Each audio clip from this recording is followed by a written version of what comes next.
ಓಂ ಶ್ರೀ ಗುರು ಸಿದ್ಧಲಿಂಗಾಯ ನಮಃ. ಸಮಸ್ತ power TV ವೀಕ್ಷಕ ಬಾಂಧವರಿಗೆಲ್ಲ ಮಾರ್ಗಶಿರ ಮಾಸದ ಎಳ್ಳು ಅಮಾವಾಸ್ಯೆಯ ಶುಭಾಶೀರ್ವಾದಗಳನ್ನು ತಿಳಿಸುತ್ತಾ ಬನ್ನಿ. ಈ ಎಳ್ಳು ಅಮಾವಾಸ್ಯೆಯ ವಿಶೇಷತೆಗಳೇನು, ಅದರಲ್ಲೂ ಈ ಎಳ್ಳು ಅಮಾವಾಸ್ಯೆ ಸೋಮವಾರ ನಡೀತಾ ಇರೋದು, ಅದರ ಮಹತ್ವವೇನು, ಏನನ್ನ ಪೂಜೆಯನ್ನು ಮಾಡಿದರೆ ನಮ್ಮ ಸರ್ವ ಸಂಕಷ್ಟಗಳಿಂದಲೂ ಮುಕ್ತಿಯನ್ನು ಹೊಂದಬಹುದು, ಯಾವ ಕಾರಣಕ್ಕೋಸ್ಕರ ಈ ಸೋಮಾವತಿ ಅಮಾವಾಸ್ಯೆಯಂದು ವಿಶೇಷವಾಗಿ ಆರಾಧನೆಯನ್ನು ಪಡೆದುಕೊಳ್ಳುತ್ತದೆ. ಬನ್ನಿ ವೀಕ್ಷಕರೇ, ಇದರ ಬಗ್ಗೆ ವಿಶೇಷವಾಗಿ ತಿಳಿದುಕೊಳ್ಳೋಣ ಮತ್ತು ಇದರ ಆರಾಧನೆ ಮತ್ತು ಮಹತ್ವವನ್ನು ನಾವು ಆಚರಿಸಿ ಇದರ ವಿಶೇಷ ಫಲಗಳನ್ನು ನಾವು ಪಡೆದು ಧನ್ಯರಾಗೋಣ. ಸೋಮಾವತಿ ಅಮಾವಾಸ್ಯೆಯು 30ನೇ ತಾರೀಕು ಡಿಸೆಂಬರ್ 2024 ಬ್ರಾಹ್ಮಿ ಮುಹೂರ್ತ ಪ್ರಾತಃ ಕಾಲದಲ್ಲಿ 4:01 ಪ್ರಾರಂಭವಾಗಿ ಮರುದಿನ ಮಂಗಳವಾರ 31ನೇ ತಾರೀಕು ಡಿಸೆಂಬರ್ 2024 ಪ್ರಾತಃ ಕಾಲ 3:58 ಮುಕ್ತಾಯಗೊಳ್ಳಲಿದೆ ವೀಕ್ಷಕರೇ. ಆದ್ದರಿಂದ ನಾವು ಈ ಸೋಮವಾರ, ಅದರೊಳಗೂ ವಿಶೇಷವಾಗಿ ಪ್ರಾತಃ ಕಾಲ ವೃಶ್ಚಿಕ ಲಗ್ನದಲ್ಲಿ ಈ ಅಮಾವಾಸ್ಯೆಯು ಪ್ರಾರಂಭವಾಗ್ತಾ ಇದೆ. ಈ ವೃಶ್ಚಿಕ ಲಗ್ನದಲ್ಲಿ ಪ್ರಾರಂಭವಾಗಿದ್ದರಿಂದ ಇಡೀ ದೇಶದ ಮೇಲೆ, ಜಾಗತಿಕವಾಗಿ ಮತ್ತು ನಮ್ಮಗಳ ಮೇಲೆ ಯಾವ ರೀತಿಯಿಂದ ಈ ಸೋಮಾವತಿ ಅಮಾವಾಸ್ಯೆ ಪ್ರಭಾವವನ್ನು ಬೀರಲಿದೆ. ಈ ಸೋಮಾವತಿ ಅಮಾವಾಸ್ಯೆಯಂದು ನಾವು ಏನನ್ನ ಆರಾಧನೆಯನ್ನು ಮಾಡಿದರೆ ಎಲ್ಲ ದುಷ್ಫಲಗಳಿಂದ ಹೊರಗಡೆ ಬರಬಹುದು. ಬನ್ನಿ ಎಲ್ಲದನ್ನ ವಿಸ್ತಾರವಾಗಿ ತಿಳಿದೋಣ. ಈ ಸೋಮಾವತಿ ಅಮಾವಾಸ್ಯೆಯು ಮೂಲ ನಕ್ಷತ್ರದ ಪ್ರಥಮ ಪಾದದಲ್ಲಿ ಪ್ರಾರಂಭ ಆಗ್ತಾ ಇದೆ. ಎಷ್ಟು ವಿಶೇಷ ಗೊತ್ತಾ ವೀಕ್ಷಕರೇ, ಮೂಲ ನಕ್ಷತ್ರ ಸೋಮವಾರ, ಅದರೊಳಗೂ ಎಳ್ಳು ಅಮಾವಾಸ್ಯೆ ಅಂತಂದು ನಮ್ಮ ದಕ್ಷಿಣ ಭಾರತದಲ್ಲಿ ಮತ್ತು ನಮ್ಮ ಉತ್ತರ ಕರ್ನಾಟಕದಲ್ಲಿ ವಿಶೇಷವಾಗಿ ನಮ್ಮ ರೈತಾಪಿ ವರ್ಗದವರೆಲ್ಲ ಈ ದಿನ ಭೂಮಿ ಪೂಜೆಯನ್ನು ಮಾಡ್ತಾರೆ ವೀಕ್ಷಕರೇ. ಈ ಭೂಮಿ ಪೂಜೆಯನ್ನು ಈ ಸೋಮಾವತಿ ಅಮಾವಾಸ್ಯೆ ಎಂದು ಮಾಡುವುದರಿಂದ ವಿಶೇಷವಾಗಿ ಫಸಲನ್ನು ಕೊಡುವಂಥ ತಾಯಿ ಭೂಮಿ ಅನುಗ್ರಹವನ್ನು ಮಾಡ್ತಾಳೆ. ಎಷ್ಟೋ ರೈತಾಪಿ ಜನರು ಹೇಳ್ತಾ ಇರ್ತಾರೆ, ನಾವು ಎಷ್ಟೇ ಒಂದು ಭೂಮಿಗೆ ಹಾಕ್ತಾ ಇದ್ರೂ ಕೊನೆಯ ಟೈಮ್ನಲ್ಲಿ ಫಸಲುಗಳೆಲ್ಲ ನಾಶ ಆಗೋಗ್ಬಿಡ್ತು. ಆ ಪಕ್ಷಿಗಳು, ಆ ಜೀವ ಕ್ರಿಮಿಕೀಟಗಳಿಂದ ಎಲ್ಲ ನಾವು ಬೆಳೆದಿದ್ದು ಎಲ್ಲವೂ ಹಾಳಾಯಿತು ಗುರುಗಳೇ, ಇದಕ್ಕೇನು ಮಾಡಬೇಕು? ಏಕೆಂದರೆ ಪಾಪ ನಮಗೆಲ್ಲ ಅತ್ಯಂತ ದುಃಖ ಆಗುತ್ತೆ. ಏಕೆಂದರೆ ಅತ್ಯಂತ ಅಷ್ಟು ತಿಂಗಳಾನುಗಟ್ಲೆ ಆ ರೈತ ಬೆವರು ಸುರಿಸಿ ಬೆಳೆದಿರ್ತಾನೆ ಆ ಬೆಳೆಯನ್ನು. ಕೊನೆಯಲ್ಲಿ ಯಾಕಪ್ಪ ಹಿಂಗಾಗುತ್ತೆ? ಹಾಗೆ ಅದಕ್ಕೆಲ್ಲ ಕೆಲವೊಂದು ಭೂಮಿನಲ್ಲಿ ರಾಹುಗ್ರಸ್ತ ದೋಷಾದಿಗಳು ಇರೋದ್ರಿಂದ ಆ ರೀತಿಯಿಂದ ಪ್ರಭಾವಗಳು ಕಾಣ್ತಾ ಇರುತ್ತೆ. ಆದ್ದರಿಂದ ಈ ಎಲ್ಲ ದೋಷಗಳಿಂದ ಮುಕ್ತಿ ಆಗಬೇಕಂದ್ರೆ ಈ ಸೋಮಾವತಿ ಅಮಾವಾಸ್ಯೆ ಎಂದು ವಿಶೇಷವಾಗಿ ಅಷ್ಟ ದಿಕ್ಕಿಗಳನ್ನಲ್ಲೂ ತನ್ನ ಭೂಮಿಯಲ್ಲಿ, ತನ್ನ ವ್ಯವಸಾಯ ಕ್ಷೇತ್ರದಲ್ಲಿ ಅಷ್ಟ ದಿಕ್ಕುಗಳನ್ನಲ್ಲೂ ಸಹ ವಿಶೇಷವಾಗಿ ಅಲ್ಲೇನೆ ಆ ಭೂಮಿಯಲ್ಲಿ ಅಡುಗೆಯನ್ನು ಮಾಡಿ ಅದಕ್ಕೆ ಸ್ವಲ್ಪ ಎಳ್ಳನ್ನು ಸಹ ಮಿಶ್ರಣವನ್ನು ಮಾಡಿ ಅಷ್ಟ ದಿಕ್ಕಿಗಳು ಸಹ ಬಲಿಯನ್ನು ಕೊಟ್ಟು ನಂತರ ಕೂಷ್ಮಾಂಡ ಬಲಿಯನ್ನು ನೆರವೇರಿಸುವುದರಿಂದ ವಿಶೇಷವಾದ ಅನುಗ್ರಹವನ್ನು ತೆಗೆದುಕೊಳ್ಳುತ್ತಾನೆ. ಮತ್ತು ಓಂ ಕ್ಷಿಪ್ರ ವಾರಾಯೇ ನಮಃ ಅಂದರೆ ರೈತಾಪಿ ವರ್ಗದವರು ಕ್ಷಿಪ್ರ ವಾರಾಯಿಯನ್ನು ತನ್ನ ಭೂಮಿಯಲ್ಲಿ ಆರಾಧನೆಯನ್ನು ಮಾಡುವುದರಿಂದ ಇಂತಹ ಯಾವುದೇ ತೊಂದರೆಗಳಿಗೆ ಅವನು ಈಡಾಗುವುದಿಲ್ಲ. ಆದ್ದರಿಂದ ರೈತಾಪಿ ವರ್ಗದವರೆಲ್ಲ ಈ ದಿನ ವಿಶೇಷವಾಗಿ ಶುಭ್ರ ವಸ್ತ್ರವನ್ನು ಧರಿಸಿ, ಅದರೊಳಗೂ ರೈತರು ತನ್ನ ವ್ಯವಸಾಯದ ಕ್ಷೇತ್ರದಲ್ಲಿ ಈ ಪೂಜೆಯನ್ನು ಮಾಡಬೇಕಾದರೆ ಹಳದಿಯ ವಸ್ತ್ರವನ್ನು ಧರಿಸಬೇಕು. ಹಳದಿಯ ವಸ್ತ್ರವನ್ನು ಧರಿಸಿ ಸಂಜೆಯ ಕಾಲದಲ್ಲಿ ಈ ಪೂಜೆಯನ್ನು ಮಾಡಿ ಭಕ್ತಿಯಿಂದ ಶುದ್ಧ ಮನಸ್ಸಿನಿಂದ ತಾಯಿ ಕ್ಷಿಪ್ರ ವಾರಾಯಿ, ದಶಮಹಾವಿದ್ಯೆಯಲ್ಲಿ ತಾಂತ್ರಿಕ ರೀತಿಯಿಂದ ಹೇಳ್ತಾರೆ, ಕ್ಷಿಪ್ರವಾರಾಯಿ ಅತ್ಯಂತ ಮಹಾ ಸುಪ್ರಸನ್ನಳು, ಮಹಾಲಕ್ಷ್ಮಿ ಅವತಾರ ಅವಳು. ಆಕೆಯ ಅನುಗ್ರಹದಿಂದ ನಮಗೆಲ್ಲವೂ ಸಾಧ್ಯ ಆಗುತ್ತೆ. ಆದಷ್ಟು ರೈತಾಪಿ ವರ್ಗದವರು ಈ ಕ್ಷಿಪ್ರವಾರಾಯಣ ಓಂ ಕ್ಷಿಪ್ರವಾರಾಯೇ ನಮಃ ಈ ಮಹಾಮಂತ್ರವನ್ನು ಶುದ್ಧ ಮನಸ್ಸಿನಿಂದ ಜಪಿಸಿ ನಂತರ ರೈತಾಪಿ ವರ್ಗಕ್ಕೆಲ್ಲ ಒಂದು ಕಳಕಳಿಯ ಪ್ರಾರ್ಥನೆ, ಆದಷ್ಟು ರಾಸಾಯನಿಕ ಗೊಬ್ಬರಗಳನ್ನು ಕಡಿಮೆಯನ್ನು ಮಾಡಿ ಅತಿ ಹೆಚ್ಚು ಸಾವಯವ ಕೃಷಿಗೆ ಮನ್ನಣೆಯನ್ನು ನೀಡ್ತಾ ಹೋಗಬೇಕು. ಆಗ ರೈತನ ಸಂಕಲ್ಪಕ್ಕೆ ತಾಯಿ ವಾರಾಯಿ ಅನುಗ್ರಹವನ್ನು ಮಾಡ್ತಾಳೆ ವೀಕ್ಷಕರೇ. ಯಾಕೆಂದರೆ ನಾವು ಏನನ್ನ ಬಿತ್ತಿತೀವೋ ಅದನ್ನೇ ಭೂಮಿ ತಾಯಿ ನಮಗೆ ಕೊಡ್ತಾಳೆ. ಗೊತ್ತಾಯ್ತಲ್ಲ ವೀಕ್ಷಕರೇ? ಆದಷ್ಟು ರೈತಾಪಿ ವರ್ಗ ಇನ್ನು ಮುಂದೆ ಶ್ರದ್ಧೆಯಿಂದ ನಾವು ಸಾವಯವ ಕೃಷಿಯ ಜೊತೆಗೆ ತೊಡಗಿಸಿಕೊಳ್ಳೋಣ. ಇಡೀ ದೇಶದ ಅಭಿವೃದ್ಧಿ ಮತ್ತು ಜಾಗತಿಕ ಅಭಿವೃದ್ಧಿಗೂ ಮತ್ತು ಆರೋಗ್ಯ ಕ್ಷೇತ್ರಕ್ಕೆ ಒಂದು ಕ್ರಾಂತಿಯನ್ನು ನೀಡೋಣ. ಏಕೆಂದರೆ ಮನುಷ್ಯ ಆಸೆಯನ್ನು ಪಡಲಿ, ಆದರೆ ದುರಾಸೆಗೆ ಹೋಗಬಾರದು. ಎಲ್ಲಿ ಯಾವ ದೇಶದಲ್ಲಿ ರೈತ ಮತ್ತು ಸೈನಿಕ ತೃಪ್ತಿ ಆಗಿರುತ್ತಾನೋ ಆ ದೇಶ ಸಂತೃಪ್ತಿ ಆಗಿರುತ್ತೆ ಅಂತಂದು ನಮ್ಮ ಶಾಸ್ತ್ರಗಳು ಹೇಳುತ್ತೆ. ಆದ್ದರಿಂದ ರೈತಾಪಿ ವರ್ಗಕ್ಕೆಲ್ಲ ಶುಭವನ್ನು ಉಂಟು ಮಾಡಲಿ ಅಂತಂದು ಈ ದಿನ ನಾವುಗಳು ಸಹ ಇಷ್ಟಕಾಮ ಈಶ್ವರಿಯಲ್ಲಿ ಪ್ರಾರ್ಥನೆಯನ್ನ ಮಾಡ್ತಾ ಇದ್ದೀವಿ. ಆ ಭೂಮಿಯಲ್ಲಿ ಒಳ್ಳೆಯ ಫಸಲನ್ನ ಇಡೀ ನಮ್ಮ ನಾಡಿನಾದ್ಯಂತ ಇರುವ ರೈತರಿಗೆಲ್ಲ ಉತ್ತಮವಾದ ಮಳೆ ಬೆಳೆಗಳು ಬರಲಿ ಅಂತಂದೇಳಿ ಶುಭಾಶೀರ್ವಾದವನ್ನು ನೀಡ್ತಾ ಇದ್ದೀವಿ. ಸೋಮಾವತಿ ಅಮಾವಾಸ್ಯೆಂದು ಮನೆಯಲ್ಲಿ ಯಾವ ರೀತಿಯಿಂದ ಆರಾಧನೆಯನ್ನು ಮಾಡಬೇಕು, ನಂತರ ಈ ಸೋಮಾವತಿಯ ಅಮಾವಾಸ್ಯೆಯ ವಿಶೇಷ ಫಲಗಳು, ತಾಯಿ ಕ್ಷಿಪ್ರ ದುರ್ಗೆಯನ್ನ ಆರಾಧನೆಯನ್ನ ಮಾಡಬೇಕು ಅಂತಂದು ಹೇಳುತ್ತೆ. ಮೂಲ ನಕ್ಷತ್ರ ಸೋಮವಾರ ಬಂದಾಗ ಕ್ಷಿಪ್ರ ದುರ್ಗೆಯನ್ನ ಆರಾಧನೆಯನ್ನ ಮಾಡುವುದರಿಂದ ಯಾರಿಗೆ ರಾಹುವಿನ ತೊಂದರೆಗಳಿರುತ್ತೆ, ಶನಿಯ ದೋಷಗಳಿರುತ್ತೆ, ಅವು ಎಲ್ಲದೂ ಸಹ ಪರಿಹಾರ ಆಗಿ ಹೋಗ್ಬಿಡುತ್ತೆ ವೀಕ್ಷಕರೇ. ಆದಷ್ಟು ಈ ದಿನ ಪ್ರಾತಃ ಕಾಲದಲ್ಲಿ ಬ್ರಾಹ್ಮಿ ಮುಹೂರ್ತದಲ್ಲಿ ಅಭ್ಯಂಜನ ಸ್ನಾನವನ್ನು ಮಾಡಿ ತಂದೆ ತಾಯಿಗಳಿಂದ ಮತ್ತು ಗುರುಗಳಿಂದ ವಿಶೇಷವಾದ ಆಶೀರ್ವಾದವನ್ನು ಪಡೆದುಕೊಳ್ಳಿ.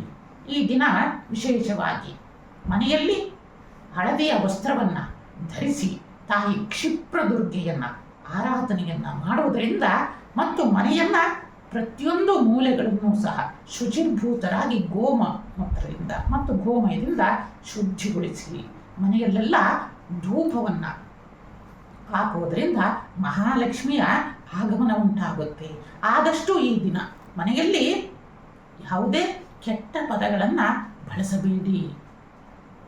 ಯಾವುದೇ ಮನೆಯ ಸದಸ್ಯರಿರಲಿ ಮತ್ತು ಮಕ್ಕಳಿಗೆ ಇರಲಿ ಯಾವತ್ತೂ ಕೆಟ್ಟ ಪದಗಳನ್ನು ಮನೆಯಲ್ಲಿ ಆಡಬಾರದು. ಏಕೆಂದರೆ ಅಷ್ಟು ದೇವತೆಗಳು ಇರ್ತಾರೆ. ಆದಷ್ಟು ಈ ಕೆಟ್ಟ ಪದಗಳನ್ನು ಉಪಯೋಗ ಮಾಡುವುದನ್ನು ಕಡಿಮೆ ಮಾಡುತ್ತಾ ಮಾಡುತ್ತಾ ಬರ್ತೀರಾ ಅನ್ನೋ ಒಂದು ನಂಬಿಕೆಯಿಂದ ನಿಮ್ಮೆಲ್ಲರಿಗೂ ಹೇಳ್ತಾ ಇದ್ದೀನಿ. ಮತ್ತೆ ಆ ದಿನ ವಿಶೇಷವಾಗಿ ಕುಲದೇವರನ್ನ ಆರಾಧನೆಯನ್ನ ಮಾಡಿ ಕುಲದೇವರ ಹೆಸರಿನಲ್ಲಿ ತುಪ್ಪದ ದೀಪವನ್ನು ಈ ದಿನ ಬೆಳಗುವುದರಿಂದ ವಿಶೇಷವಾದ ಮಹಾದೇವನ ಸಮೇತ ಮುಕ್ಕೋಟಿ ದೇವತೆಗಳ ಅನುಗ್ರಹ ಉಂಟಾಗುತ್ತೆ ವೀಕ್ಷಕರೇ. ಸಾಕ್ಷಾತ್ ಲಕ್ಷ್ಮೀನಾರಾಯಣರ ಅನುಗ್ರಹ ಉಂಟಾಗ್ತಾ ಹೋಗುತ್ತೆ. ನಂತರ ಈ ದಿನದಲ್ಲಿ ಪುಣ್ಯ ನದಿಗಳ ಸ್ನಾನ, ಸಮುದ್ರ ಸ್ನಾನ ಮತ್ತು ಗಂಗಾ ತೀರಗಳಲ್ಲಿ ಸ್ನಾನವನ್ನು ಮಾಡುವುದರಿಂದ ವಿಶೇಷವಾದ ಪುಣ್ಯವನ್ನು ಗಳಿಸ್ತಾ ಹೋಗ್ತೀವಿ. ಈ ದಿನ ನಾವು ಮಾಡುವ ಪ್ರತಿಯೊಂದು ಪಿತೃಕಾರ್ಯಗಳಿರಲಿ ಮತ್ತು ಶ್ರಾದ್ದಾದಿ ಕರ್ಮಗಳಿಂದ ವಿಶೇಷವಾದ ಪಿತೃದೇವತೆಗಳ ಅನುಗ್ರಹವನ್ನು ನಾವು ಪಡಿತಾ ಹೋಗ್ತೀವಿ ವೀಕ್ಷಕರೇ.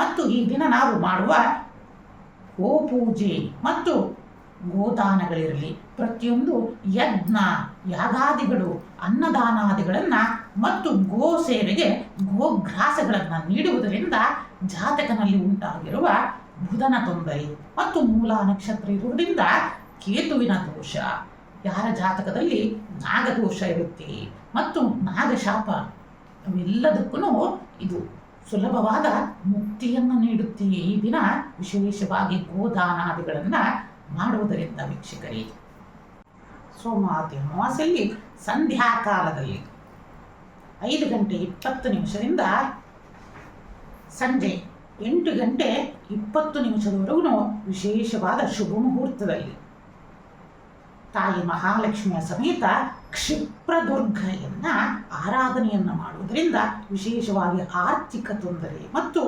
ಮನೆಯಲ್ಲಿ ಕೆಲವೊಂದು ದುಷ್ಟ ಶಕ್ತಿಗಳ ಬಾಧೆ, ನಕಾರಾತ್ಮಕ ಶಕ್ತಿಗಳು, ಮನೆಯಲ್ಲಿ ಸದಾ ಕಲಹಗಳು ನಡೀತಾ ಇದ್ದಾವೆ.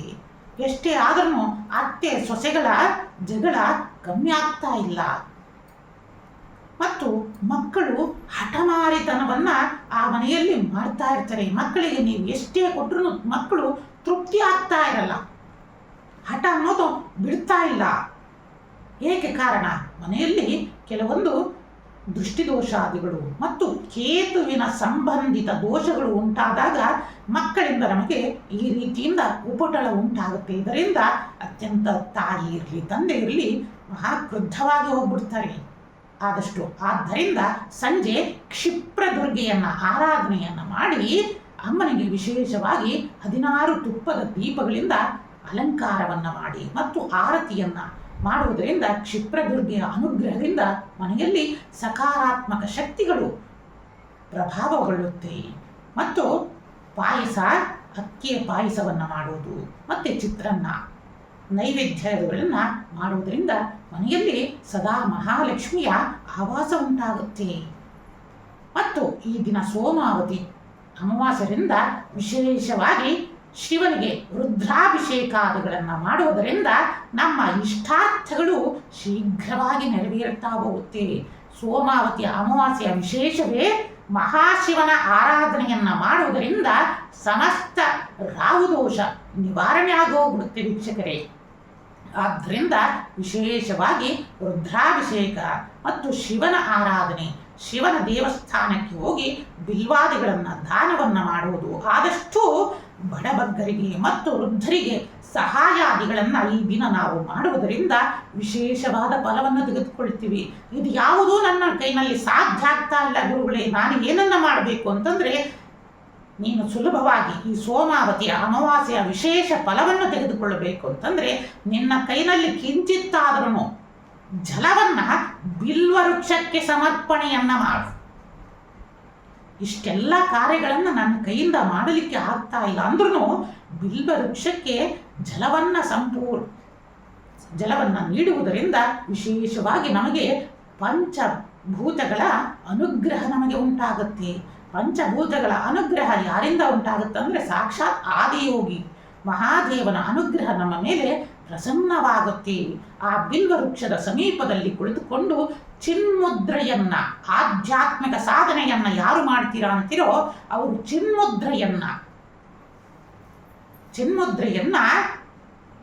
ಬಳಸಿ ಆ ದಿನ ಬ್ರಾಹ್ಮಿ ಮುಹೂರ್ತ ಮತ್ತು ಸಂಧ್ಯಾಕಾಲದಲ್ಲಿ ವಿಶೇಷವಾಗಿ ನೀವು 45 ನಿಮಿಷಗಳನ್ನು ಕುಳಿತುಕೊಂಡು ನಾವು ತಿಳಿಸಿರುವ ಓಂ ಕ್ಷಿಪ್ರದುರ್ಗಾಯೇ ನಮಃ ಈ ಮಹಾಮಂತ್ರವನ್ನು ಸ್ಮರಣೆಯನ್ನು ಮಾಡಿ ಆ ಬಿಲ್ವ ವೃಕ್ಷದ ಸಮೀಪದಲ್ಲಿ ಜಪವನ್ನು ಮಾಡುವುದರಿಂದ ನಿಮ್ಮಲ್ಲೇ ಸಕಾರಾತ್ಮಕ ಶಕ್ತಿ, ಆ ಪ್ರಭೆ, ಔರ ಅಂತಂದು ನಾವು ಹೇಳ್ತೀವಿ, ಆ ಔರ ತುಂಬ ಜಾಗೃತಿಗೊಳ್ಳುತ್ತೆ ಮತ್ತು ವಿಶೇಷವಾಗಿ ಶುದ್ಧೀಕರಣಗೊಳ್ಳುತ್ತೆ ವೀಕ್ಷಕರೇ.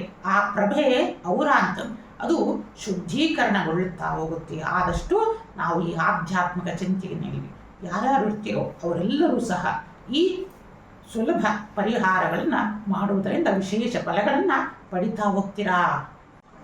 ಇನ್ನು ಉದ್ಯೋಗ ಸ್ಥಳಗಳಲ್ಲಿರಲಿ, ಇನ್ನು ಸಂಘ ಸಂಸ್ಥೆಗಳು, ಶಾಲಾ ಕಾಲೇಜುಗಳಿನಲ್ಲಿ ಅನೇಕ ಸಿಬ್ಬಂದಿಗಳ ಕೊರತೆ ಉಂಟಾಗ್ತಾ ಇರುತ್ತೆ. ಇನ್ನು ಕಂಪನಿಗಳು, ಬಿಸ್ನೆಸ್ ಫೀಲ್ಡ್ನಲ್ಲಿ, ಇಂಡಸ್ಟ್ರಿಗಳಲ್ಲಿ ಎಷ್ಟೇ ದುಡಿದ್ರೂ ಸಹ ಮತ್ತೆ ತಿಂಗಳಾನುಗಟ್ಟಲೆ ಮತ್ತೆ ಜಾಸ್ತಿ ಎಕ್ಸ್ಪೆನ್ಸಸ್ಸೇ ಉಂಟಾಗ್ತಾ ಇರುತ್ತೆ. ಅಂಥವರು ಈ ಸೋಮಾವತಿಯ ಅಮಾವಾಸ್ಯೆಯ ಸಂಧ್ಯಾಕಾಲದಲ್ಲಿ ತನ್ನ ಫ್ಯಾಕ್ಟ್ರಿ ಇರಲಿ ಮತ್ತು ಸಂಘ ಸಂಸ್ಥೆಗಳು, ಶಾಲಾ ಕಾಲೇಜುಗಳನ್ನು ಶುದ್ಧೀಕರಣಗೊಳಿಸಿಕೊಂಡು ಅಲ್ಲೆಲ್ಲ ಶುಭ್ರವಾಗಿ ಧೂಪಾದಿಗಳನ್ನು ಹಾಕಿ ವಿಶೇಷವಾಗಿ 11 ಜನಕ್ಕಾದ್ರೂ ಅನ್ನದಾನಾದಿಗಳನ್ನು ನೀವು ಆ ಕ್ಷೇತ್ರದಲ್ಲಿ ನೆರವೇರಿಸಿ ವಸ್ತ್ರದಾನಾದಿಗಳನ್ನು ಮಾಡುವುದರಿಂದ, ಅವರ ಆಶೀರ್ವಾದಗಳನ್ನು ತೆಗೆದುಕೊಳ್ಳುವುದರಿಂದ ವಿಶೇಷವಾದ ಫಲವನ್ನು ನೀವು ಪಡಿತಾ ಹೋಗ್ತೀರಾ. ಆ ವ್ಯವಹಾರ ಕ್ಷೇತ್ರದಲ್ಲಿ ಉಂಟಾಗಿರುವ ದೃಷ್ಟಿದೋಷಾದಿಗಳನ್ನು ನಿವಾರಿಸ್ತಾ ಹೋಗ್ತೀರಾ.